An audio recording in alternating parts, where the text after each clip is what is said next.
ಶಾಂತ, ನಿನ್ನಂತಹ ಸದ್ಗುಣದ ಸತಿ ಸಿಗಬೇಕಾದರೆ ನನಗೆ ಯಾವ ಜನ್ಮದ ಪುಣ್ಯವೋ ನಾ ಕಾಣೆ. ಶಾಂತ, ನಾನು ನಿನ್ನ ಮೇಲೆ ಮಾಡಿದ ಪಾಪದ ಪ್ರತಿಗಾಗಿ ಆ ದೇವರು ನನಗೆ ಸರಿಯಾದ ಪ್ರಾಯಶ್ಚಿತ ನೀಡಿದ. ನನ್ನನ್ನ ಕ್ಷಮಿಸಿಬಿಡು ಶಾಂತ, ಕ್ಷಮಿಸಿಬಿಡು. ನನ್ನಲ್ಲಿ ಕ್ಷಮೆ ಕೇಳ್ತೀರಿ? ದಯವಿಟ್ಟು ನನ್ನ ಹತ್ರ ಕ್ಷಮಿಸುವಂತ ಕೇಳಬೇಡ್ರಿ. ನೀವು ನನ್ನ ಪಾಲಿನ ದೇವರು ಕಣ್ರಿ, ನನ್ನ ಪಾಲಿನ ದೇವರು. ಶಾಂತ, ನಿನಗೆ ಇನ್ನೊಬ್ಬ ತಮ್ಮನಿದ್ದಾನೆ ಅಂತ ಸಂಶಯದ ಸುದ್ದಿ ಕೇಳಿ ಬರುತ್ತಿದೆಯಲ್ಲ, ಅದು ನಿಜಾನಾ?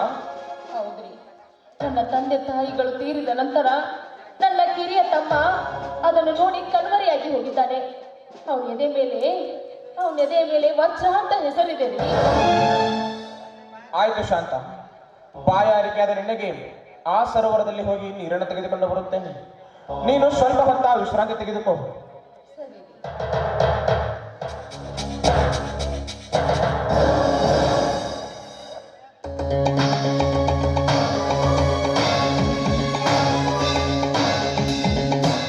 ಅದು ಯಾಕೋ ನನಗೆ ತುಂಬಾ ಭಯವಾಗ್ತಾ ಇದೆಯಲ್ಲ, ನೀನ್ ಮಾಡ.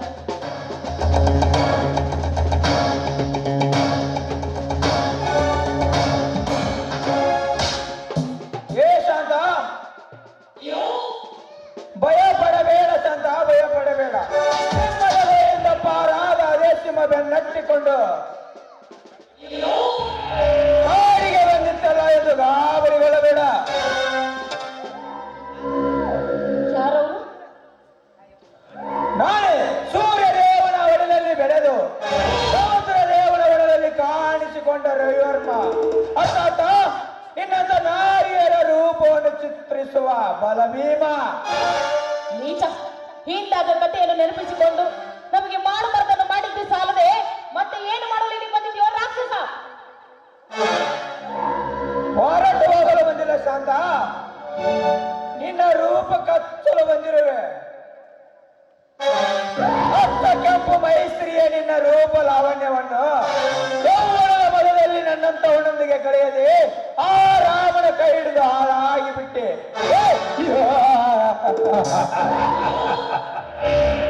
ನಿನ್ನ ಚಲುವಿನ ಹೊರವು ಮೂಡಿ ಬರಬೇಕಾದರೆ ಆ ತಿರುಕರ ಕೈ ಬಿಟ್ಟು ನನ್ನ ಸತಿಯಾಗಿ ಬಾಳು. ನೀಚ, ನಾನು ಮಾಡಿಕೊಂಡ ಗಂಡನಿಗೆ ತಿರುಗಾಂತ ಮಮತೆಯೇನೋ ನಾಯಿ. ನನ್ನ ಗಂಡನಾಗ್ಲಿ, ಕೂಟನಾಗ್ಲಿ, ಕುರುಡನಾಗ್ಲಿ, ನನಗೆ ತಾಳಿ ಕಟ್ಟಿದ ಗಂಡನೇ ನನಗೆ ದೇವರು. ಅವರ ಹೆಸರಿಗೆ ಕಳಂಕ ತರಬೇಡ.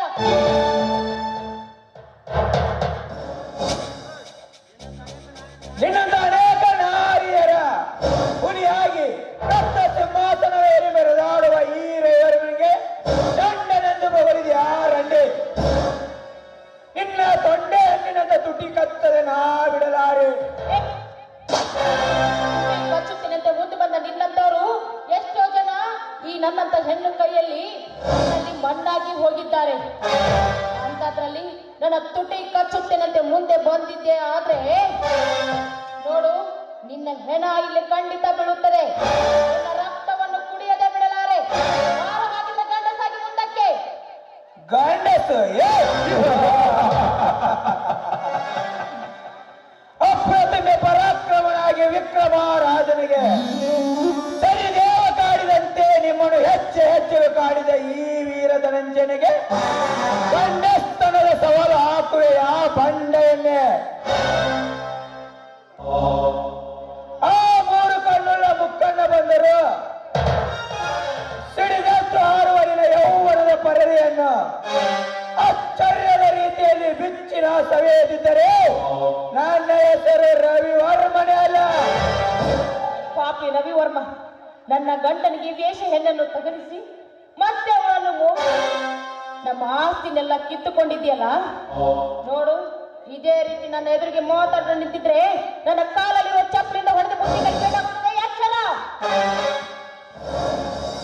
ಎಚ್ಚರ ಒಂದು ಬಬ್ಬಕ್ಕೆ ಹಾರವನ್ನೇ ಬಿದ್ದಿತ್ತು ಇನ್ನು ನಿನ್ನ ಶೀಲಕ್ಕೆ ಮಣ್ಣು.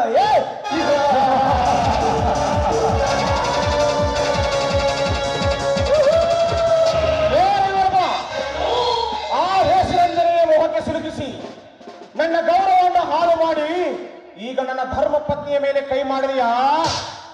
ಅದಮ್ಮ ಸರಿ ಆಚೆ.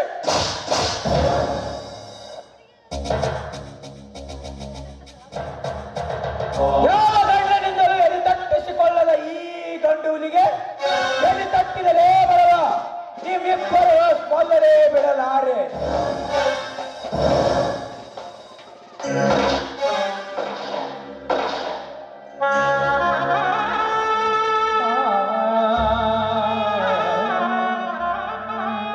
ಶಾಂತ, ಈ ಪಾಪಿ ಗುಂಡಿಗೆ ನಾನು ಬಲಿಯಾದರೆ ದಯವಿಟ್ಟು ನಿನ್ನ ಕಣ್ಮಣಿ ಇಲ್ಲ ಶಾಂತ, ಇಲ್ಲ. ನಿನ್ನೊಂದಿಗೆ ನಾನು ಸಾಕ್ತೀನಿ ಶಾಂತ, ನಾನು ಸಾಕ್ತೀನಿ. ಇದೆಲ್ಲ ನಾನು ಮಾಡಿದ ಕೃತಿ ಶಾಂತ, ನಾನು ಮಾಡಿದ ಪಾಪದ ಕೃತಿಯನ್ನ ನೀನು ಅನುಭವಿಸಿ ಶಿವಲೋಕ ಯಾತ್ರೆ ಕೈಗೊಂಡೆಯ. ನಾನು ಪಾಪಿ. ನನ್ನಂತಹ ದುರ್ದೈವಿ ಈ ಜಗತ್ತಿನಲ್ಲಿ ಯಾರೂ ಇಲ್ಲ.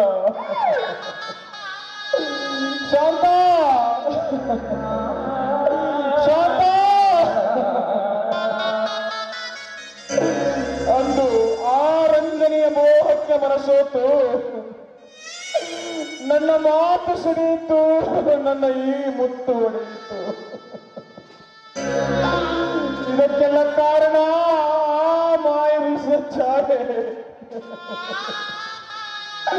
ನನ್ನ ಘನತೆಯ ಗೌರವವನ್ನು ಅರ್ಥ ಮಾಡಿಕೊಳ್ಳದೆ ಕಾಮಕ್ಕೆ ತನ್ನಿಂದ ಒಬ್ಬ ರಾಕ್ಷಸ ಬೆನ್ನ ಹತ್ತಿ ಬಂಗಾರಂತಹ ನನ್ನ ಮಡದಿಯನ್ನು ಕಳೆದುಕೊಂಡೆ.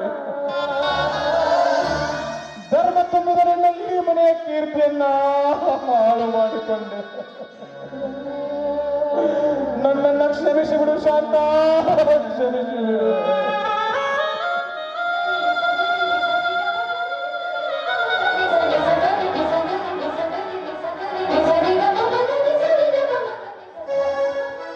ಸಮಾಧಾನ ಮಾಡ್ಕೊಳ್ಳಿ ಸ್ವಾಮಿ, ಸಮಾಧಾನ ಮಾಡ್ಕೊಳ್ಳಿ. ನೋಡಿ ಸ್ವಾಮಿ, ನನ್ನ ಜೋಡಿ ಹುಲಿಗಳು ಅಂತಿರುವ ನನ್ನ ತಮ್ಮಂದಿರು ಬಂದೇ ಬರ್ತಾರೆ. ಅವರು ಬರೋವರೆಗೂ ನನ್ನ ಜೀವನ ಗಟ್ಟಿಯಾಗಿ ಹಿಡ್ಕೊಂಡಿರ್ತೀನಿ.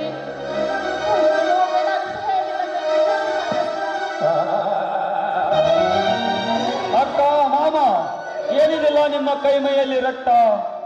ಅಯ್ಯೋ, ನನ್ನ ಅಕ್ಕನಲ್ಲಿ ರಕ್ತದ ಸೆಲೆ ಉಕ್ಕಿ ಹರಿದು ಬರುತ್ತಿದೆ. ಯಾರಾದರೂ ಹೊಡೆದರೆ ಹೇಳಕ್ಕ, ಹೇಳು.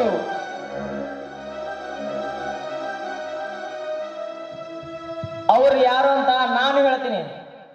ಅಂದರೆ ನೀನು ನಿರ್ಮಿಸಿದ ಚಕ್ರವ್ಯೂಹ ನೀನೇ ಸುಡ್ತೀಯ?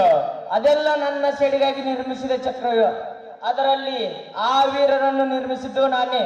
ಅವರನ್ನು ಬಡಿದು ನಿಮ್ಮ ಸೇಡು ತೀರಿಸಬೇಕಂತ 20 ವರ್ಷದಿಂದ ಈ ಹುಲಿಯನ್ನು ಬೆಳೆಸಿ ಈಗ ಯುದ್ಧಕ್ಕಾಗಿ ತಂದಿದ್ದೇನೆ. ನೀನು ಗಡಿಬಿಡಿಸುವ ಅಗತ್ಯವಿಲ್ಲ ಶಾಂತ. ಇವನೇ ನಿನ್ನ ತಮ್ಮ ವಜ್ರಗಿರಿ, ನಾನು ಹಾಕಿದ ಹುಲಿ. ತಮ್ಮ,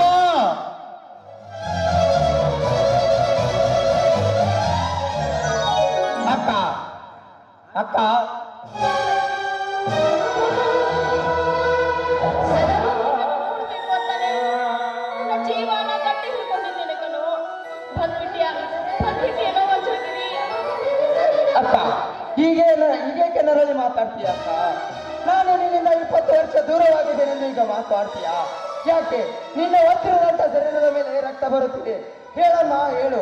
ನಿನ್ನ ರಕ್ತ ಹೊರ ಕಾಣಿಸಿದ ಆ ಪಾಪಿ ಇಂದ್ರನಾಗಲಿ ಚಂದ್ರನಾಗಲಿ ಆ ಪಾಪಿಯನ್ನು ದರದರನೆ ಎಳೆದಿ ತಂದು ನಿನ್ನ ಪವಿತ್ರವಾದ ಪಾದದಡಿಯಲ್ಲಿ ನಿನಗೆ ತೃಪ್ತಿ ಸಿಗುವ ತನಕ ಕಡೆದು ಹಾಕಿ ಅವರ ರಕ್ತದಿಂದ ನಿನ್ನ ಜಡೆಯನ್ನು ತೊಯಿಸದಿದ್ದರೆ ನಾನು ನಿನ್ನ ಸಹೋದರ ವಜ್ರಗಿರಿಧರನೇ ಅಲ್ಲ.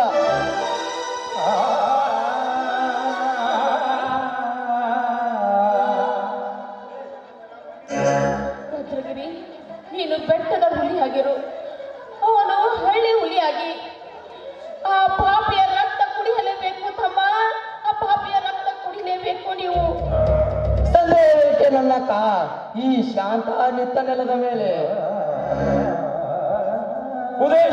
ಉದಯಿಸುವ ಸೂರ್ಯಚಂದ್ರರ ಮೇಲಾನೆಯಾಗಿಯೂ ನೋಡಪ್ಪ, ನಾನು 8 ವರ್ಷದವಳಿದ್ದಾಗ ನೀವು 4 ವರ್ಷದ ಮಗುವಾಗಿದ್ರಿ. ಆವಾಗ ನಮ್ಮ ತಂದೆ ತಾಯಿಯನ್ನು ಕೊಂದು ಬಿಟ್ರಪ್ಪ ಪಾಪಿಗಳು. ಅಕ್ಕ ಅಕ್ಕ,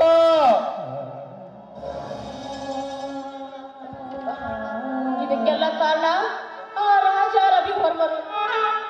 ಅವರನ್ನು ಸುಮ್ಮನೆ ಬಿಡಬೇಡಪ್ಪ ನೀವು ಸುಮ್ಮನೆ ಬಿಡಬೇಡಿ ಅವರನ್ನು. ಅಕ್ಕ ಇಷ್ಟಕ್ಕೆಲ್ಲ ಕಾರಣ ಯಾರಮ್ಮ ಆ ಕೋನ? ಹೌದೇಪ್ಪ, ರಾಜ ರವಿವರ್ಮನು. ಅದೇ ನಿಮ್ಮಿಬ್ಬರ ಕಲೆ. ಉಳಿದ ವಿಷಯವನ್ನು ಹೆಚ್ಚಿನ ಮಾಹಿತಿಯನ್ನು ಆ ಮೂರ್ದಾರನ ಬಳಿ ಕೇಳಿ. ನಾನು ನಿಮ್ಮ ಮಾವನನ್ನು ಬಿಟ್ಟು ಹೋಗ್ತಾ ಇದ್ದೀನಪ್ಪ. ನಿಮ್ಮ ಮಾವನ ಜವಾಬ್ದಾರಿಯನ್ನು ನಿಮ್ಮ ಮೇಲೆ ಕೊಡ್ತಾ ಇದ್ದೀನಿ. ದಯವಿಟ್ಟು ದಯವಿಟ್ಟು ಅವರನ್ನ ಚೆನ್ನಾಗಿ ನೋಡ್ಕೊಂಡು.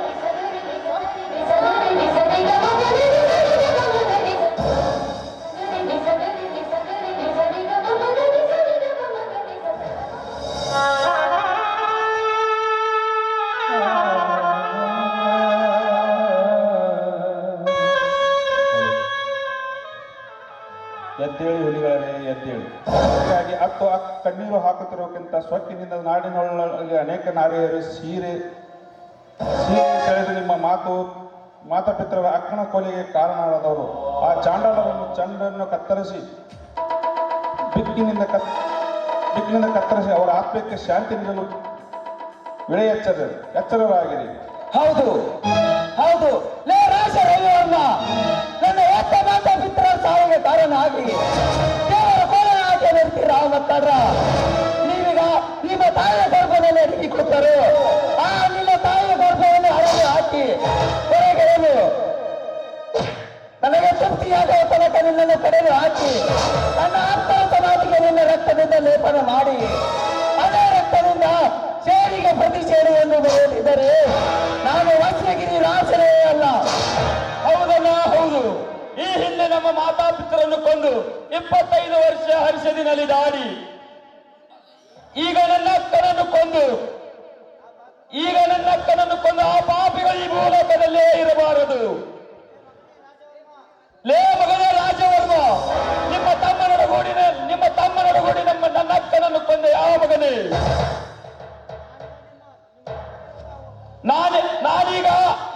ನಾನೀಗ ನಿಮ್ಮ ನೆತ್ತರಿಂದ ಅವರ ಆತ್ಮಕ್ಕೆ ಶಾಂತಿ ನೀಡಿ ನನ್ನ ಅಕ್ಕನಿಗೆ ಕೊಟ್ಟ ಮಾತು ಉಳಿಸಿಕೊಳ್ಳದಿದ್ದರೆ ನಾನು ಗಂಡನೆಯ ಬೀರನೇ ಅಲ್ಲ. ಇದೇ ಈ ಮೊದಲನೇ ಸವಾಲು. ನಡೆಯಿರಿ, ಮೊದಲು ಈ ಅಕ್ಕನ ದೇಹವನ್ನು ದಹನ ಮಾಡಿ ಮುಂದಿನ ಕಾರ್ಯ ಮಾಡೋಣ. ಬಾರಪ್ಪ ರಾಮಚಂದ್ರ.